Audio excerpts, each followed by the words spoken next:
Have you ever been caught between writing raw, error-prone SQL and using a big, clunky ORM that just gets in your way? Yeah, you're not alone. Today, we're going to break down Prisma, a tool that claims to give you the best of both worlds. Let's dig in and see what makes it tick. So here's our game plan. First, we'll talk about that classic database dilemma that pretty much every developer runs into. Then we'll see how Prisma tackles it with a totally new approach, and we'll focus on its secret weapon, the schema.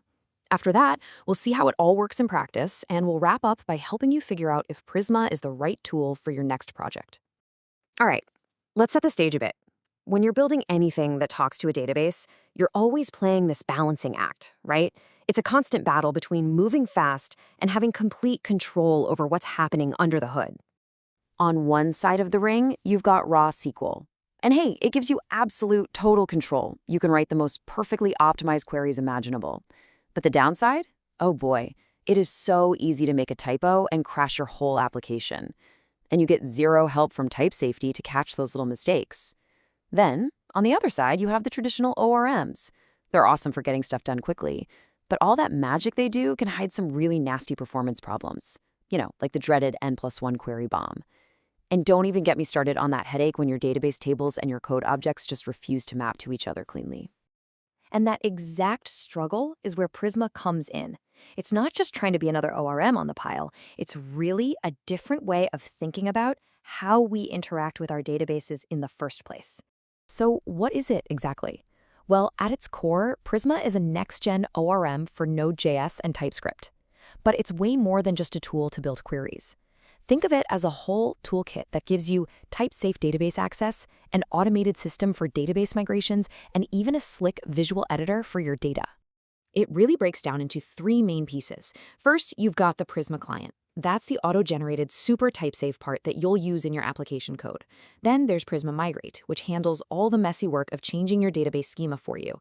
And finally, you get Prisma Studio, which is this really nice GUI that lets you look at and even edit the data in your database. It's the whole package. Okay, let's talk about the absolute heart of Prisma, the schema. This thing is not just another config file. It is designed to be the single source of truth for everything. It defines your database tables and your application models all in one place. And that is huge because it prevents that painful drift you see in so many projects where the code and the database slowly get out of sync. It all lives in one file, usually called schema.prisma. And this one file holds everything you need: how to connect to your database, what code to generate from the schema, and, most importantly, the actual definition of all your data models. And every schema has three simple, distinct parts. You've got your data source, which just points to your database. You have the generator, which tells Prisma what to build.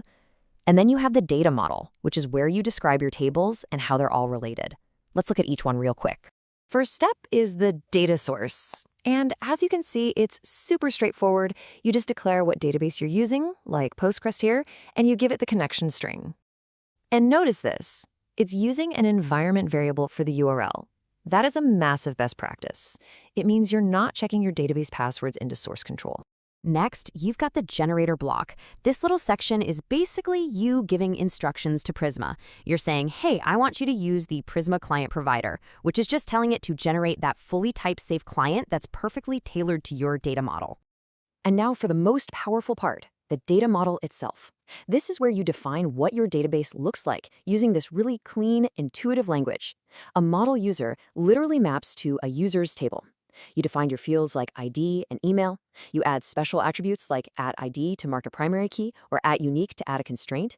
And you can even define relationships, like saying a user has a list of posts. It's just so clear and declarative. Okay, so we have this really nice schema file. That's cool. But how does it actually turn into code that we can run in our app? Let's walk through the actual workflow.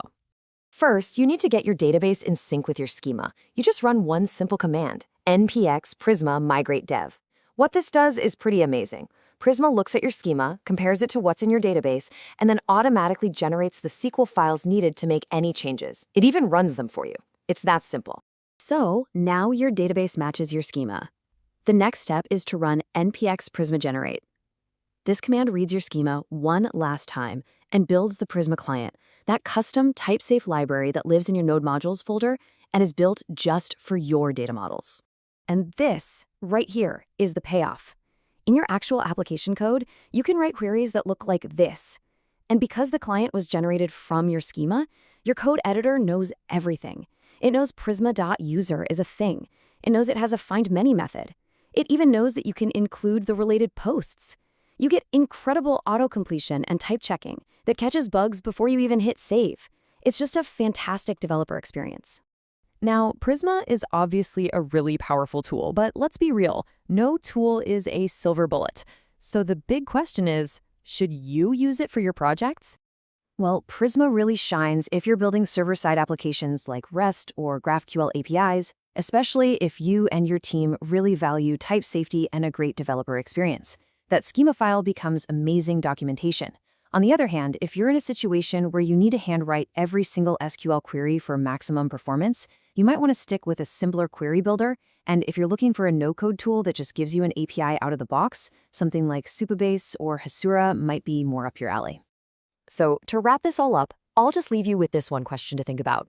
Could having a single source of truth, one single place that defines both your database and your application's data models, make your next project a whole lot simpler? For a lot of developers out there, the answer is proving to be a resounding yes.